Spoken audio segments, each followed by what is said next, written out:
एक रिपोर्ट कहती है कि दक्षिण प्रशांत में एक रहस्यमयी द्वीप है जहां पूरी आबादी महिलाओं की है। लोग इसे वर्जिन आइलैंड कहते हैं। यह भी माना जाता है कि उन महिलाओं के पास एक बीज है जिसके कारण उनकी उम्र सामान्य मनुष्यों की तुलना में 10 गुना धीरे होती है। इसलिए बहुत से लोग उस द्वीप का पता लगाने की कोशिश कर रहे हैं।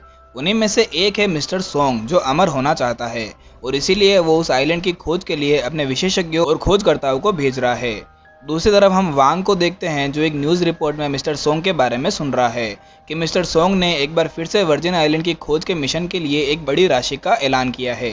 न्यूज़ में उस आइलैंड के बारे में बताया जा रहा है कि मिस्टर सोंग के इस मिशन में भाग लेने के लिए कोई भी खोजकर्ता नहीं बचा है और आज दिन तक सिर्फ एक ही आदमी ने उस आइलैंड पर कदम रखा है, जिसका नाम ली है, जो कि एक प्रसिद्ध खोजकर्ता है। ली और कोई नहीं बल्कि वांग के पिता हैं, लेकिन वह द्वीप से कभी वापस नहीं लौटे और दुनिया या अपने बेटे के लिए कोई संदेश भी नहीं छोड़ा। और उसके बारे में यह अफवाह है कि वह उस द्वीप पर सुंदर महिलाओं से आकर्षित हो गया था, इसीलिए उसने वहां रहने का फैसला किया। वांग अपने पिता को ढूंढना चाहता है और इसीलिए उसने मिस्टर सोंग के इस मिशन में भाग लेने का फैसला किया और जहाज पर चढ़ने के लिए किनारे पर चला गया। वहां उसकी मुलाकात ह्यून वू से होती है, जो काफी अच्छा नाविक होने का दावा करता है क्योंकि उसने हाल ही में सोमाली नेवी सील से डिग्री ली है। थोड़ी देर बाद वांग और ह्यून जहाज पर चढ़ते हैं और रवाना होने ही वाले होते हैं कि तभी मिस्टर सोंग का एक आदमी उनके पास आता है और उन्हें एक जीपीएस ट्रैकर देता है। थोड़ी देर के बाद दोनों फाइनली समंदर में जाते हैं और अपने मिशन को शुरू करते हैं। शुरू में वे मिशन के बारे में काफ़ी मोटिवेट होते हैं, लेकिन 2 महीने तक सिर्फ समंदर में भटकने के बाद वो दोनों निराश हो जाते हैं और इस समय तक उनकी खाने पीने की चीज़ें भी समाप्त हो गई थी। इसीलिए वे प्रार्थना करते हैं कि वे जल्द से जल्द किसी आइलैंड पर पहुंच जाएं। एक दिन जब वो दोनों उनके दिए गए जीपीएस की शिकायत कर रहे थे क्योंकि वो जीपीएस काम नहीं कर रहा था, कि तभी वो उनके ऊपर पक्षियों के झुंड को उड़ता हुआ देखते हैं।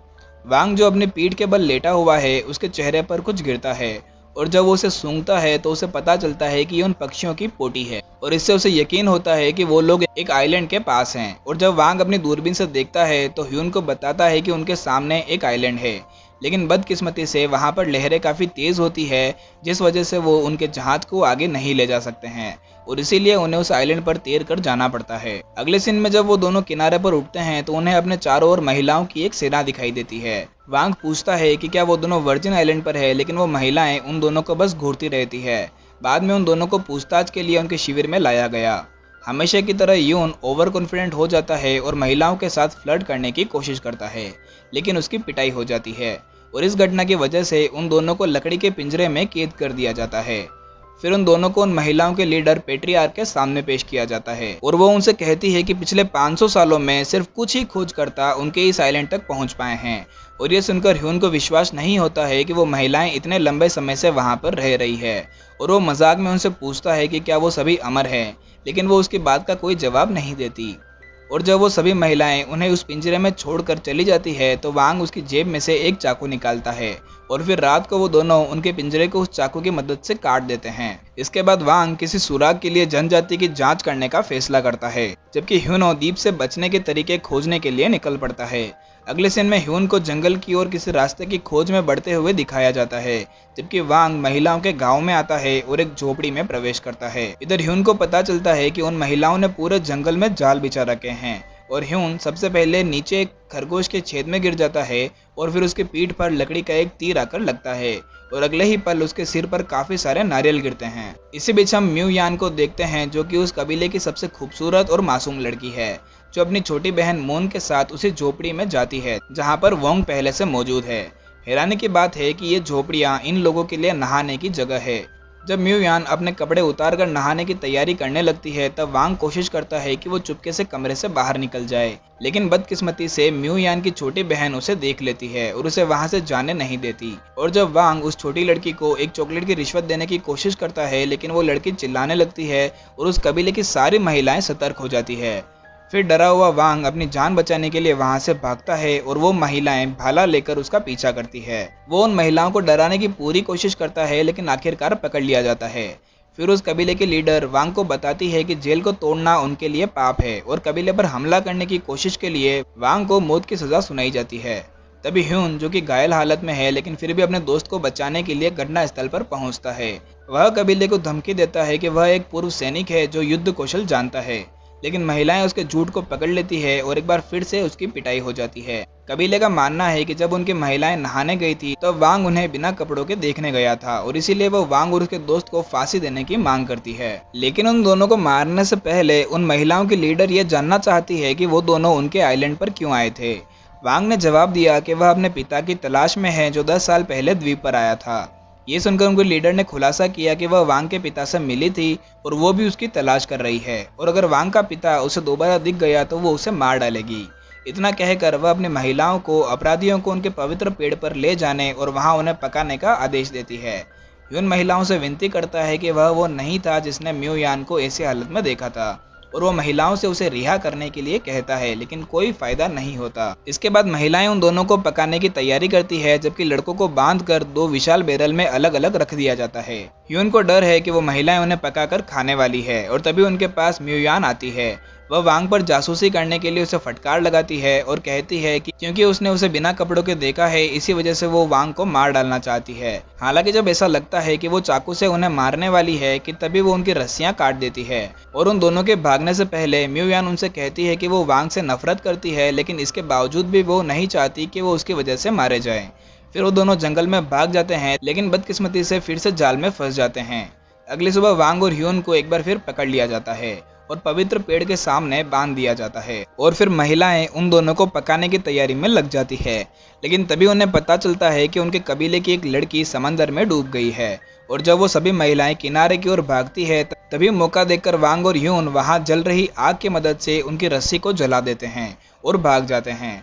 और भागते समय उन्हें एहसास होता है कि उस पवित्र पेड़ में भी आग लग गई है और दूसरी तरफ सभी महिलाएं डर के मारे चिल्ला रही है क्योंकि उनकी साथी समंदर में डूब रही है। इधर जब वो दोनों वहां से भाग रहे होते हैं कि तभी वांग का मन बदल जाता है और चाहे वो कबीले वाले थोड़ी देर पहले उसे और उसके दोस्त को मारने वाले थे लेकिन फिर भी वो उस डूबती हुई लड़की को बचाने का फैसला करता है। फिर वांग किनारे पर जाता है और उस लड़की को डूबने से बचा लेता है और जैसे ही वांग उस लड़की को किनारे पर लाता है तभी ह्यून उस लड़की को बचाने के लिए उसे सीपीआर देने लग जाता है और फाइनली उस लड़की की जान बच जाती है और महिलाएं लड़कों की बहादुरी की तारीफ करती है। बाद में वांग और ह्यून को एक बार फिर पेट्रियार्क के सामने लाया जाता है।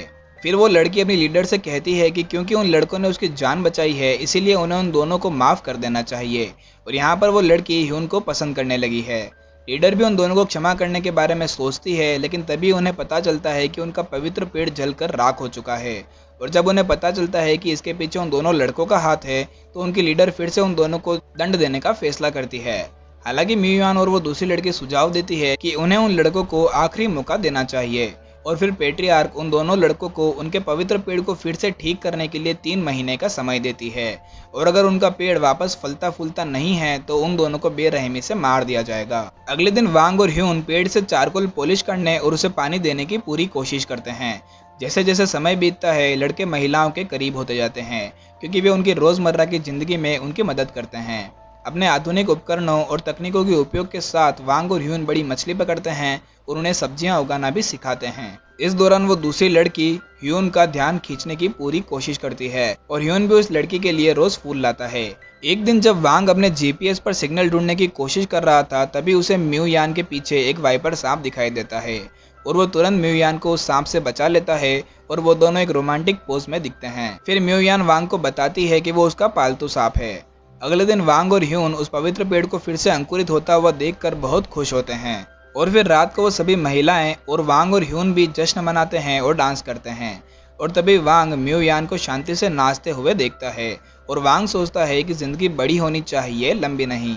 और फिर वांग म्यू यान और उसके कबीले की रक्षा करने का फैसला करता है। थोड़ी देर बाद म्यू यान वांग के पास आती है और वो उसे अपने कबीले के इतिहास के बारे में बताती है। वह बताती है कि बहुत समय पहले एक सर्व महिला जनजाति थी जिसे डायन जनजाति के रूप में जाना जाता था और ये डायन जनजाति प्रकृति के सबसे करीब रहने वाली जनजाति थी जिनका काम उनके पास मौजूद युआन बीज की रक्षा करना था और उनका मेन काम यही था कि उन्हें प्रकृति और मनुष्य जीवन के बीच संतुलन बनाए रखना था। हालांकि जैसे जैसे मानव बस्तियों का विकास हुआ और जो लोग पृथ्वी पर आए उनकी मृत्यु भी हुई और एक दिन उन्हें उस युआन बीज के बारे में भी पता चला और इस चक्कर में काफी सारे लोगों ने डायन जनजाति पर उस बीज को पाने के लालच में हमला भी किया और बीज की रक्षा के लिए कबीले के मुखिया ने उस बीज को उनके कबीले की सबसे छोटी लड़की को दिया और उसे जहां तक संभव हो सके वहां से भाग जाने के लिए कहा। उस लड़की ने अपने पूरे परिवार को मरते हुए देखा, लेकिन जैसा कि बताया गया वह वहां से भाग निकली। लंबे समय के बाद वह एक सुनसान द्वीप पर उठी और उसने देखा कि वह जो बीज लेकर आई थी वह चारों ओर अंकुरित होने लगा था। सुनसान द्वीप धीरे धीरे जीवन से भर गया। धीरे धीरे लड़की बड़ी हो गई और एक नई युवान बीज की रक्षा जारी रखने के लिए द्वीप पर डायन कबीला फला फूला। म्यूयान तब बताती है कि वो लड़की और कोई नहीं उनके कबीले के लीडर पेट्रियार्की है। अगली सुबह वह वांग को उस स्थान पर ले जाती है जहां उसने आखिरी बार उसके पिता को देखा था। वहां पर वांग को अपने पिता की पुरानी डायरी मिलती है जहां उन्होंने डायन कबीले के साथ अपने समय के बारे में लिखा है। वो लिखते हैं कि इस आइलैंड पर उन्हें प्यार, सद्भाव, दया, सादगी और जीवन के प्रति श्रद्धा के बारे में पता चला और वो नहीं चाहते थे कि दूसरे लालची लोग इस आइलैंड को खोजें, इसीलिए उन्होंने कभी वापस रिपोर्ट ही नहीं की।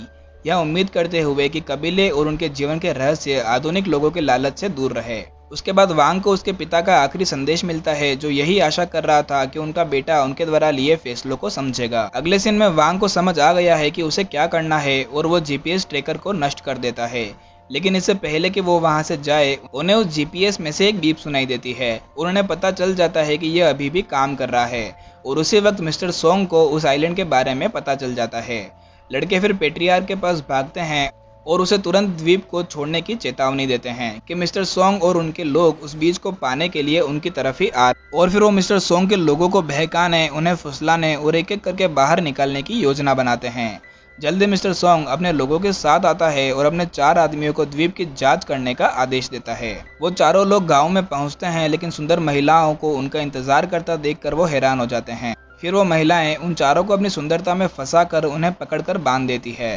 अपने आदमियों के वापस रिपोर्ट नहीं करने के बाद मिस्टर सोंग खुद द्वीप पर आता है और निरीक्षण करना शुरू करता है। वांग और ह्यून गेट पर उसका स्वागत करते हैं और उसे समझाने की कोशिश करते हैं कि यह वर्जिन आइलैंड नहीं है, लेकिन मिस्टर सोंग मूर्ख नहीं है, इसलिए वो अपने लोगों से वांग और ह्यून के साथ उन सभी महिलाओं को बांधने का आदेश देता है। फिर वह उनके लीडर को धमकाता है और उसे जीवन का रहस्य पूछता है ताकि वो उनकी तरह अमर हो सके। जब वो मना करती है तो मिस्टर सांग मून को जान से मारने की धमकी देता है और फिर महिलाएं बेमन से मिस्टर सोंग और उसके लोगों को उस जगह पर ले जाती है जहां उन्होंने युआन बीज को छिपाया है। और तभी रास्ते में जाते वक्त वही लड़की उनके एक आदमी को मार देती है जिससे ह्यून ने बचाया था और फिर सभी महिलाएं भी उन पर हमला कर देती है। इसी बीच मिस्टर सोंग वांग को लेकर वहां से भाग जाता है और उसे टाइम बॉम्ब पहना देता है और फिर वह डायन कबीले के रहस्य को नहीं बताने पर उस बॉम्ब को ब्लास्ट करने की धमकी देता है। तभी ह्यून महिलाओं के साथ वहां पर पहुंचता है और मिस्टर सोंग को पकड़ लेता है, लेकिन मिस्टर सोंग तब तक उस बॉम्ब का बटन दबा चुका था और बॉम्ब पर 30 सेकंड की उल्टी गिनती शुरू हो जाती है। और जैसे जैसे समय खत्म हो रहा था तब वांग को रियलाइज होता है कि उन सभी लोगों को बचाने के लिए उसे ही बलिदान देना होगा और वह अकेला ही समंदर की ओर दौड़ता है। दौड़ते समय वांग के मन में बहुत सारे विचार आते हैं और महिलाओं के कबीले के साथ समय बिताने के बाद उसे समझ आ गया है कि उनका मिशन प्रकृति और जीवन के बीच संतुलन की रक्षा करना है। और उसे ये बात भी समझ आ जाती है कि उसके पिता ने भी इसीलिए उनकी कुर्बानी दी थी।